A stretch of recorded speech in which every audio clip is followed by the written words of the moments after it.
Hello and welcome. Eddie Radosevich, Bob Przybylo here from the SoonerScoop.com studios. Welcome back to the SoonerScoop.com YouTube page, and postseason is upon us. OU baseball obviously headed into the final week of the regular season. They actually had a rain out on Tuesday afternoon up in Cincinnati, but let's start with the softball program. I think we've been saying for a couple of weeks maybe the demise of the softball program was greatly exaggerated, and as they head into the NCAA tournament, the number 2 overall seed in the Norman Regional, or the number 2 overall seed in the NCAA tournament, Norman Regional headed to Norman, Oklahoma on Friday night. Let's backtrack, though.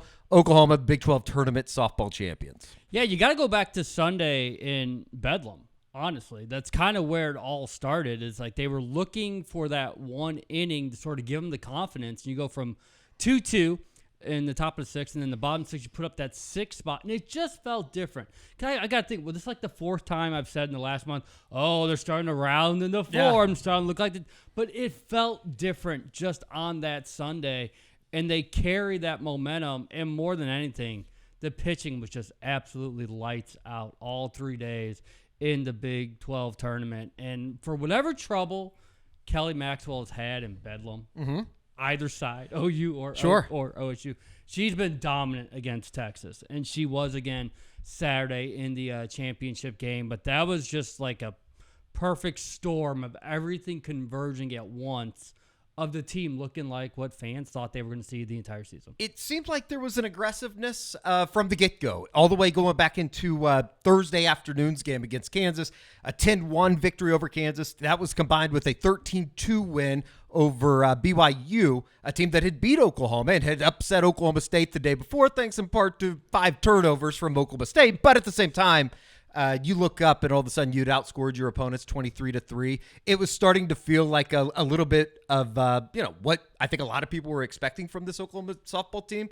But Saturday evening's game, that was kind of the big one, wasn't it? Like, how real is this compared to what they had done in the previous 2 days? Yeah, because you look at Texas, ever since they took 2 or 3 from OU, sure, you could tell they've been puffing their chest out a little bit more, and they've been playing like it. They've earned that right to be the number 1 seed going into the Big 12 tournament. And you could see OU just had a different type of focus, different type of fire, because it was really funny. You go back to Friday in the post-game press conference.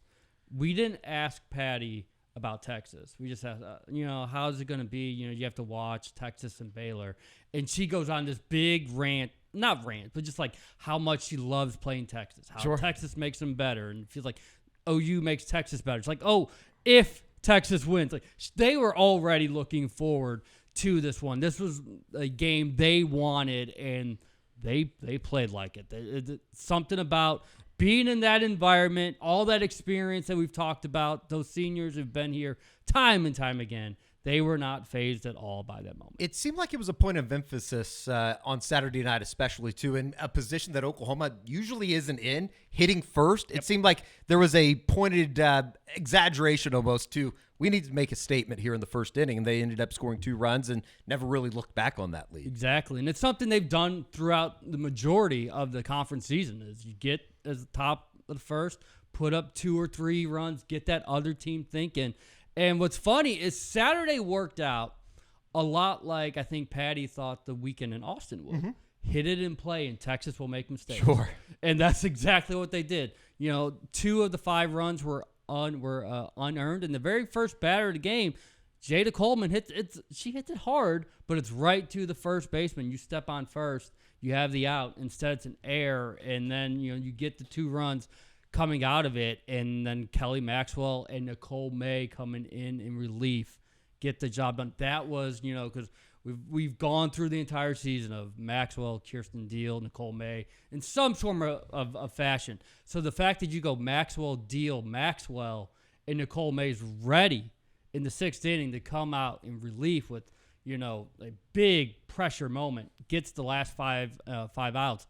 If you feel confident now with May and Carly Keeney coming in relief, that changes your staff in a whole different way. They got their mojo back a little bit, it sounds like. Alyssa Brito, Kinsey Hansen, Kelly Maxwell, Kirsten Deal named to the All-Big 12 tournament team, but it was the freshman. Ella Parker, 7 for 10 over the weekend, drove in 5 runs, scored 6 times, and it seems like, if nothing else, she is extremely comfortable in this spot.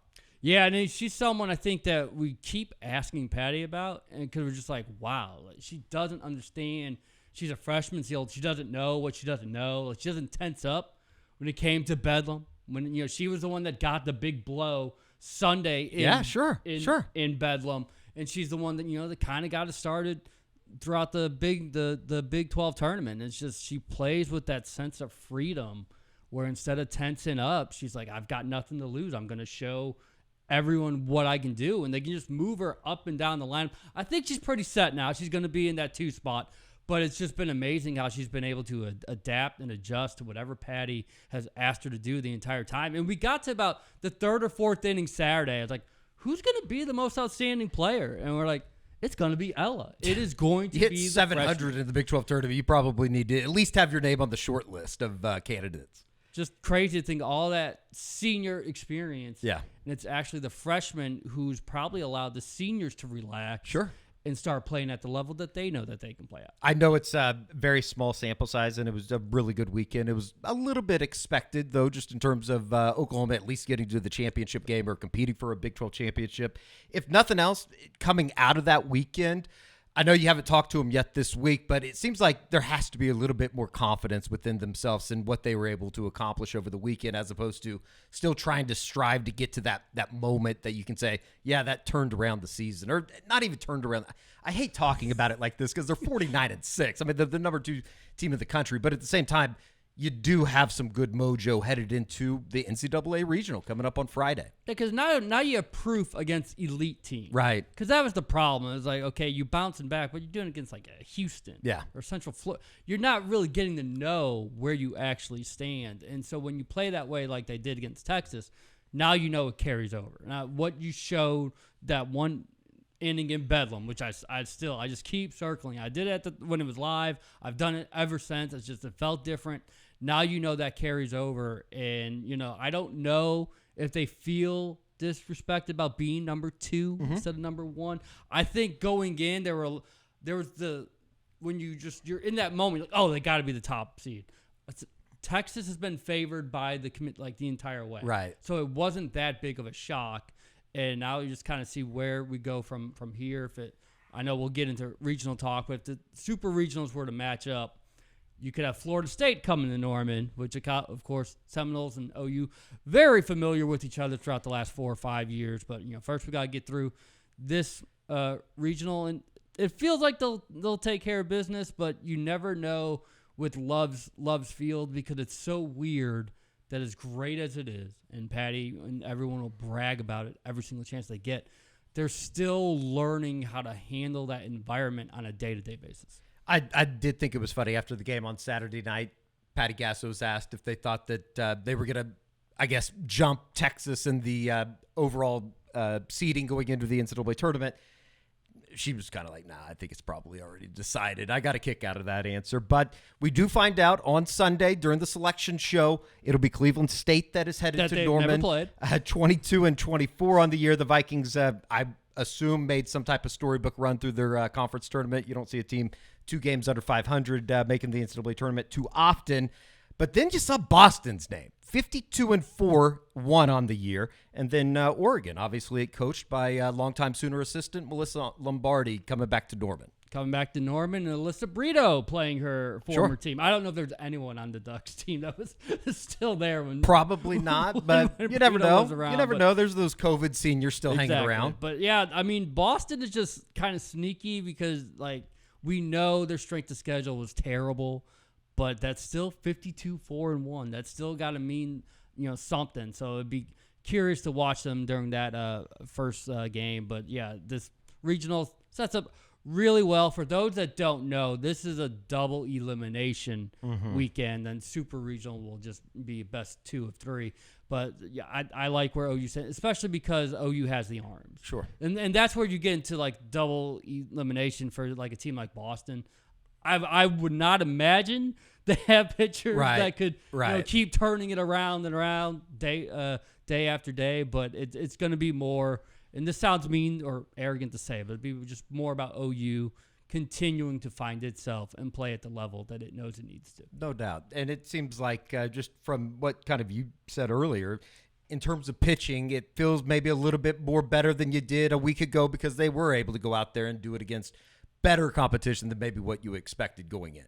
Yeah, Kelly Maxwell got through Bedlam, so now Sure. she never has to worry about that again unless they match up. Which somewhere down the there road. might be an opportunity for that. It's for possible. sure. But Kirsten Deal is just lights out as a starter. I think we need to abort coming out of the bullpen with Kirsten Deal. Yeah. It's not even worth it's failed too many times when she's like one of the best starters in the entire game. So we'll go that direction, and maybe Nicole May becomes your situationally based type player, where I think maybe last year it was Deal at times, and so now May goes into that role. Carly Keeney fits into that role. So you have four that you trust. Although Patty went Monticelli for that first game, good to get her some innings too. But yeah, there's no what you loved about Saturday is that the way OU and Texas dominated on Thursday, Friday meant they were both at their best. They had everything was at their disposal. It's not like they had stress to try to get there, and OU simply outplayed them. It's a really good performance over the weekend. I don't know, like, if you're too – I don't know if we're supposed to be surprised that they won the Big 12 tournament, but I think because they had lost to Oklahoma State and Texas in the series, you did want to see them, at least create a little bit of momentum going into regional play, which, again, we talked to JT Gasso this morning. It's like, it's not like they haven't been here before. I think that they kind of know their ways about preparing for a region and all that kind of stuff. But you wouldn't think that extracurricular stuff that might have been out there if you would have stumbled again against Texas or maybe Oklahoma State in the semifinal or anything like that. You do feel pretty good about this thing moving forward. And, it's hard not to look at the super regional stuff here coming up that if it were to come to next week, Florida State obviously hosting a regional down in Tallahassee, that would be an interesting matchup for all the reasons that these two have become so familiar with one another over the last couple of years. Yeah, you could hear the confidence again, as they're doing the trophy ceremony. You have Patty getting on the mic and saying, "We're not done yet." I think she finally this was the weekend where she felt her team was finally back, and it'll be curious to see if any of the players will start digging in. We asked a question to Patty after the championship game, and she said this team behind closed doors had tough conversations that maybe other teams wouldn't have had. Mm-hmm. So what happened after Bedlam to where everyone took a look in the mirror? It wasn't just Patty challenging, because that's what we always say. Patty's challenging. You need to bow up. You need to show them who you are. So it had to be something internal where it had to be the leaders and the captains and everyone taking accountability for what happened in the first two games of Bedlam and vowing that won't happen again on our watch. I would imagine we're talking about the Kinsey Hansons of the world, Jada Coleman, Alyssa Brito, possibly any of these seniors that have been around the block once or twice. It's kind of like a little bit like the Thunder on Monday night. Just got to remember who you are. Like, this team is one of the most talented teams, if not the most talented team in the country. And we've talked about what Patty has talked about with this senior class that has been maybe one of the best senior classes to ever play the sport. And Tiare Jennings is back. I think she went through. This might be wrong. It's like 2 for 26 or something. Ooh, it was a really bad spell. That's a rough spell. Going into the Sunday of Bedlam, and she had one of the home runs in that sixth inning, and then she carried it over OKC. And if she can start playing, we're not used to seeing. This is how spoiled we've been with Tiare. We're not used to seeing a 3 for her batting average. Right. We were like, wait a minute, she's like over like 440, 420.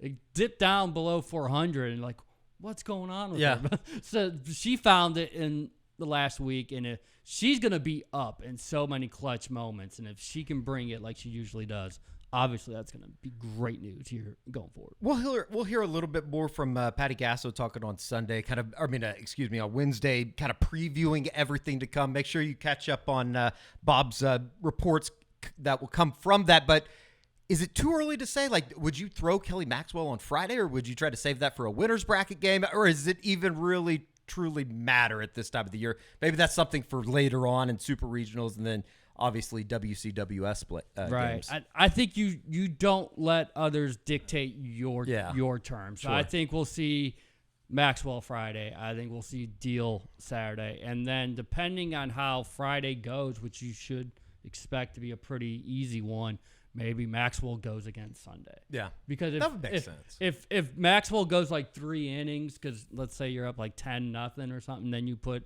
Monticelli or Keeney in, then Maxwell can be fresh enough for Sunday, and you can do Maxwell in May again. I think it's a rotation that can really work out to your benefit as long as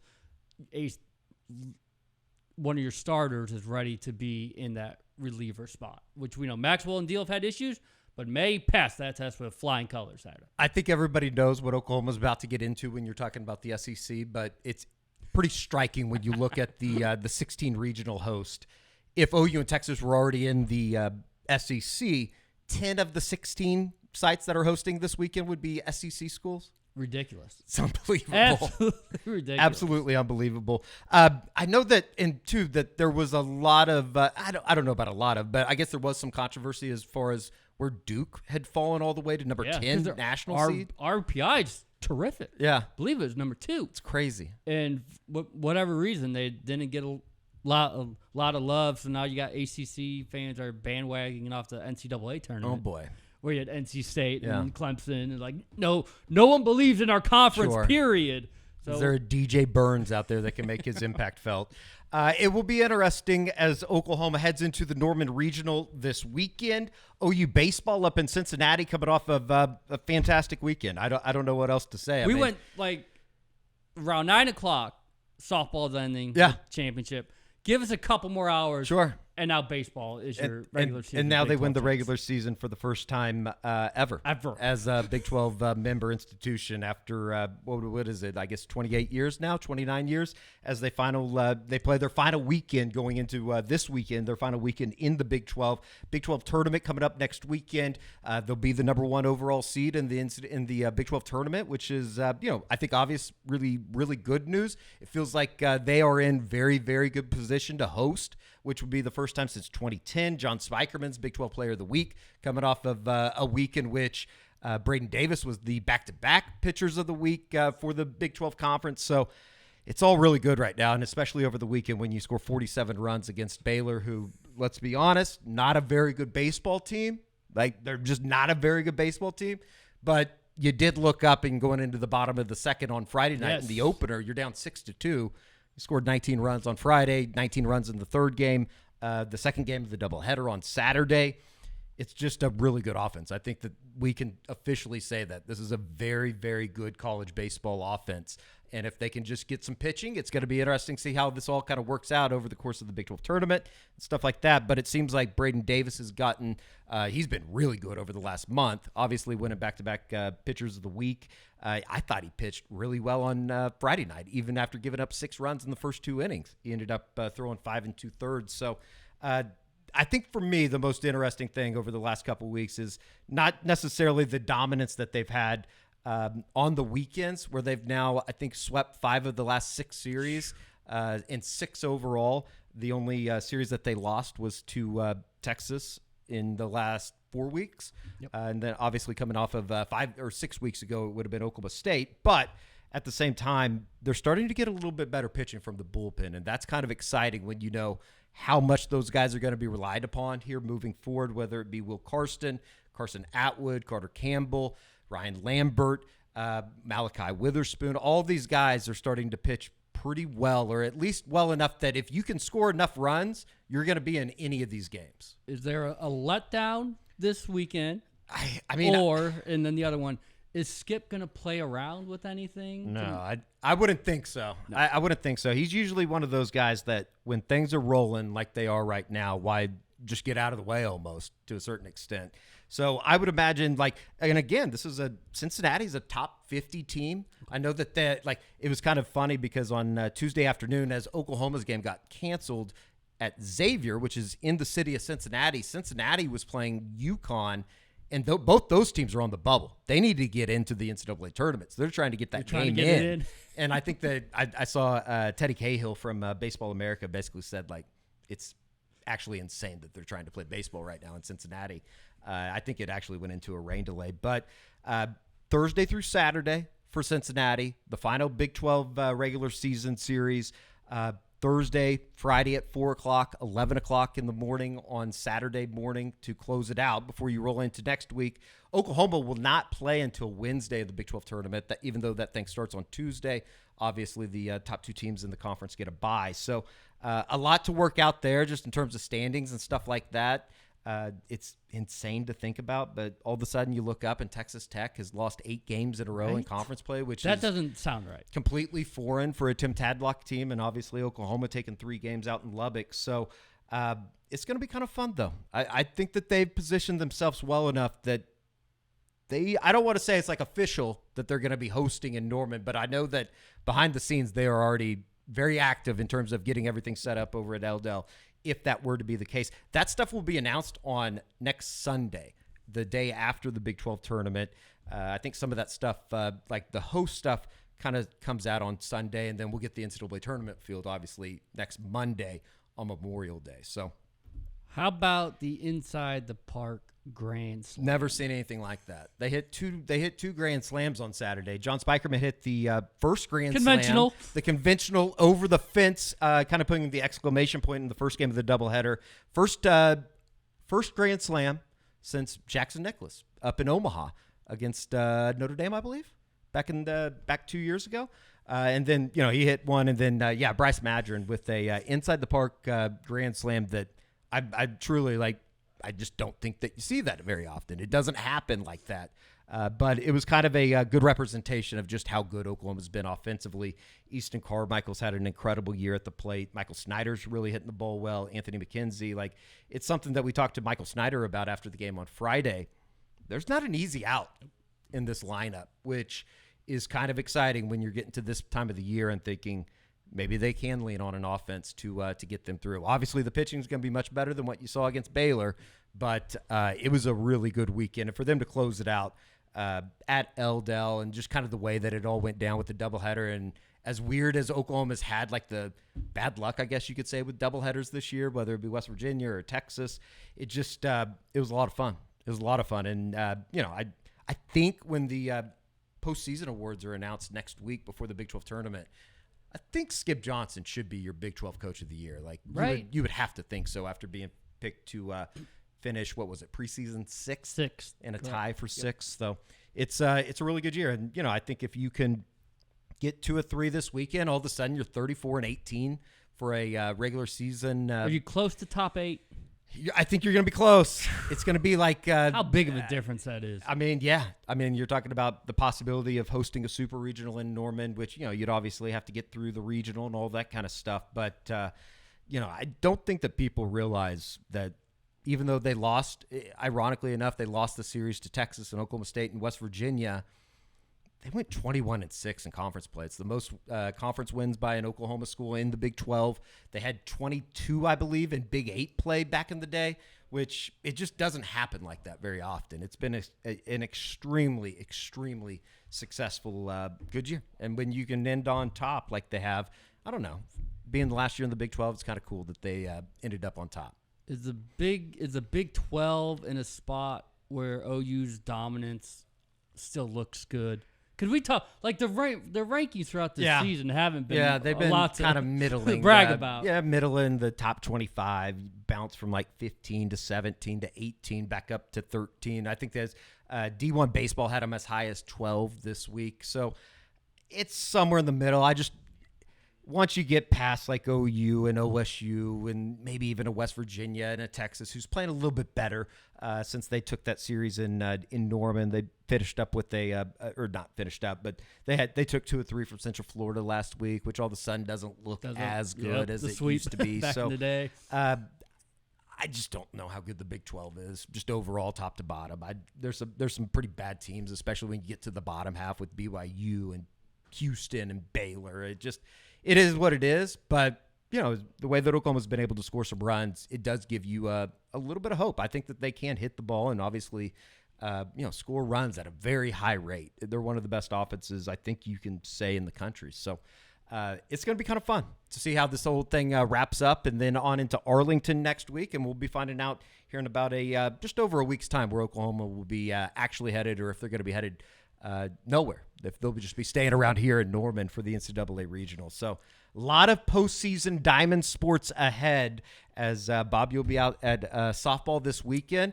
I'm interested to see what the Cleveland State experience, I don't think, is going to go very well for the Vikings on Friday night. But maybe you get something out of Boston and Oregon on Saturday. That's an interesting, if nothing else. Oregon's a pretty good program. Boston, obviously, you don't go 50-4-1. I don't care who you're playing if you're not doing something right. So it's going to be kind of fun to get into this time of the year. This is like one of the best times of the year for Diamond finally Sports made in the month of May. We've made it.